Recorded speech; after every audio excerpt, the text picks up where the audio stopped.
Fall is quickly approaching, and that means that crop producers are running a little low on time in order to get their crop off of their fields. And so we have Matt Struthers here to talk to us about stuff like that, as well as the crop report for in general in Saskatchewan. And so thank you once again for being with us, Matt. Thanks for having me back on. Down to that third week of September, we've mentioned that most producers are out trying to get their crops off. Has that number, I would assume, has increased? And are any crop producers worrying about an incoming frost coming in closer up to October? Yeah, so harvest is general across the whole province now, and we've seen great progress all the way from the south all the way to the north. The southwest and west central are going to be finished up here in a couple of weeks, maybe less than that, probably about a week and a half. Whereas those other regions are probably looking at just about 2 weeks and a little bit more before they're going to see the tail end of their harvest. Frost is always an issue. We did have a few frosts in the province this past week. Some were just some light frost down here in the south, and some were hard frosts up north. So the hope is that the crop is either off that field already or too mature to be affected. So that damage is still being assessed, but still quite the worry for some producers out there.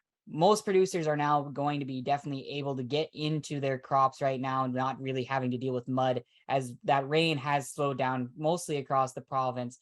Would a big rain cause problems for producers right now? Or are they kind of mostly just going to be able to weather through most of it, just like as long as a bad frost doesn't come by, they should be fine? Yeah, as far as I know, there hasn't been any issues with getting into fields. We've certainly been drying out in the last, month and a half. We haven't had any huge rains. But no, if we did, for any of those producers in the north or in the east regions, if they got a heavy rain, maybe a couple days of heavy rain, that would certainly set them back just due to that moisture being in the crop, and they would definitely have to come off and be dried.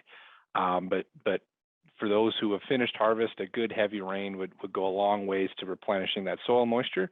But also looking at the livestock side of things, the province could really go for a drink on the pastures. A lot of those pastures out there are dried up, and it's being difficult, or it's very difficult for cattle to find anything to graze. So hopefully those pastures get a drink soon, and those cattle can eat before they get to go home and be fed off the bales. What other options are cattle producers exercising right now in terms of making sure that they've got enough feed for their cattle to hopefully make sure that they can graze up until fall / start feeding once that fall and winter season comes around? I'm sure they'll graze as long as they can. You got to push those pastures to the last second before you can get onto your winter feed stocks. So when it comes to winter feed, for those producers who are short, they're finding any option that they can, whether that's hay from Saskatchewan, Alberta, Manitoba, down into the States, neighbors, stuff like that. So they're working very hard on finding that feed, and hopefully it's there. I mean, for a lot of producers did have some extra feed just due to the hay crop they had this year. So hopefully there's an opportunity for neighbors to help neighbors. Well, I think that'll do it for the crop report this week. It's a pretty simple week, as it's just time to start harvesting. And so thank you, as always, for being with us once again, Matt. No, thank you very much for having me.